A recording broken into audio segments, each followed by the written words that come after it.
अस्सलाम वालेकुम फ्रेंड्स। तो आज हम बिटकॉइन की एनालिसिस करेंगे और साथ में डॉलर की न्यूज़ को देखेंगे। सबसे पहला और क्विक पॉइंट, एनालिसिस जब भी आपने स्टार्ट करनी है तो मैंने आपको पॉइंट बताया हुआ है।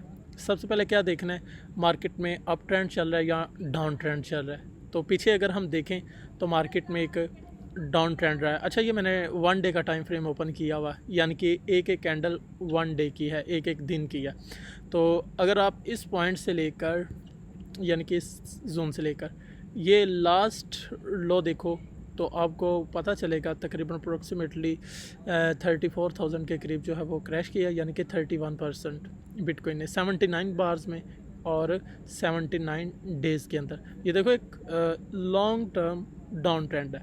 अच्छा, इसके बाद मार्केट में फिर क्या होता है, मार्केट एक अपवर्ड ट्रेंड स्टार्ट करती है और अभी हमें जो क्विक व्यू मिल रहा है वो क्या बता रहा है हमें कि मार्केट अपनी एक अपवर्ड ट्रेंड में है। तो ये इस चीज़ से आपको फ़ायदा क्या होगा, आपको नेक्स्ट एनालिसिस करने में हेल्प मिलेगी। अच्छा, एक और चीज़ देखें, अब ये वाला हमारे पास रिसेंटली हाई है और अभी करंट सिचुएशन में अगर आप देखो तो मार्केट एक सिंगल कैंडल में इसको ब्रेक कर रही है 1 डे टाइम फ्रेम में। चलें, ठीक हो गया, ओके। अब सेकंड सिनेरियो, अगर हम रिसेंटली पीछे बात करें तो यहाँ पर मोस्टली जो लिक्विडेशंस है वो जनरेट हो चुकी हैं, यानी कि इस जोन में अगर आप देखो तो इसी जोन से मार्केट बार बार रिजेक्शन लेकर कंसोलिडेशन करके डाउन साइड की तरफ ही गई है। तो यहाँ पर मोस्ट कैलो के ट्रेडर्स के स्टॉप लॉस पड़े हुए हैं और इसका जो रिसेंटली है वो 1,09,000 की रेंज तक बनता है। अब अगर मार्केट अप साइड की तरफ जाती भी है तो मैं यहाँ पर आपको एक लेवल मार्क कर देता हूँ ताकि आपको पता चले कि अगर छोटी मोटी जो करेक्शन पॉसिबल है वो कहाँ से हो सकती है। तो वो हमारे पास ये वाला एरिया है, ये वाला लेवल जो निकल रहा है, ठीक है। ये वैल्यू कितनी बन रही है, 1,07,200 की रेंज बन रही है, ओके। ये हमारे पास एक शॉर्ट टर्म जो है वो रेजिस्टेंस है और ये हमारे पास ऑल टाइम हाई की रेजिस्टेंस, जहाँ पर मैंने सेकंड लेवल मार्क कर दिया। और अब इसके बाद हम लोअर लेवल मार्क करते हैं। मिसाल के तौर पर ये हमारे पास रिसेंटली जो सबसे बिलो है लो, वो हमारे पास रेंज बन रही है अप्रोक्सीमेटली $1,00,000 की रेंज है। और उसके बाद अगर हम उससे भी पीछे चलें तो हमारे पास जो next down side liquidation area होगा वो हमारे पास 91,000 एंड 92,000 की रेंज होगी। और अगर हम उससे भी डाउन साइड की तरफ मूव करते हैं तो फिर हमारे पास जो एरिया बनेगा वो हमारे पास क्या लो के एक जोन बनेगा 82,000 की रेंज। और उसके बाद जो रिसेंटली लो होगा वो जहाँ से एक ट्रेंड स्टार्ट हो रहा था वो हमारे पास 74,000 की रेंज है।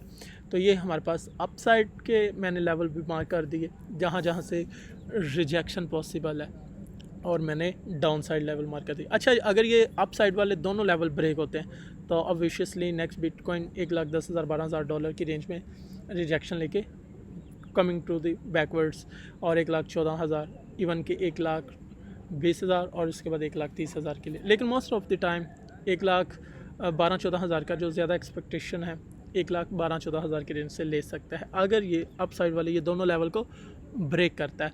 फिर जाहिर बात है एक नया ऑल टाइम हाई बन जाएगा, ओके। और मैं वैसे आपको लिक्विडेशंस की बात बताऊं तो वो भी हमारे पास अभी 1,09,000 1,08,000 1,06,000 की हमें जो रेंजेस हैं वो नज़र आ रही हैं। और डाउन साइड 1,04,000 और उससे भी डाउन साइड 1,03,000 की रेंज में, ये लोअर टाइम फ्रेम के ऊपर है।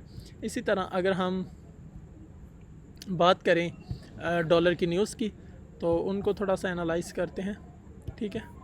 और बाकी अगर आपने फ्री सीखना है तो यकीनन आपको यूट्यूब के ऊपर जाएं। ट्रेडिंग स्कूल 6 चैनल है मेरा, वहाँ बिल्कुल फ्री जो है वो लर्न कर सकते हैं। तो जब भी आपने डॉलर के रिलेटेड ओवरऑल इकोनॉमी का डाटा देखना होता है, यूएसडी न्यूज़, तो ज़ाहिर बात है आपको क्रिप्टो क्राफ्ट के ऊपर आना पड़ेगा या फॉरेक्स फैक्ट्री के ऊपर आप जाके देख सकते हैं।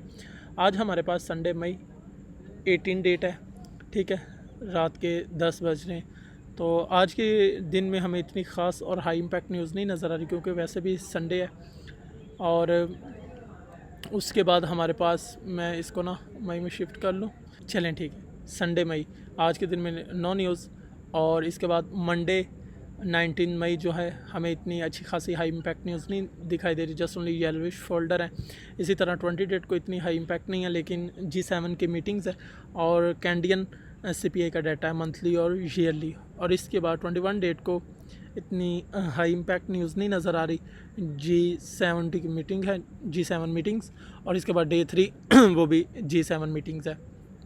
और इसके बाद थर्सडे मई 22 को 5:30 के ऊपर यूएस अनएम्प्लॉयमेंट क्लेम्स, ये थोड़ा सा वॉलेटिलिटी का डे हमारे पास रहेगा। और 6:45 के ऊपर यूएस फ्लैश मैन्युफैक्चरिंग PMI का जो डाटा रिलीज़ होगा।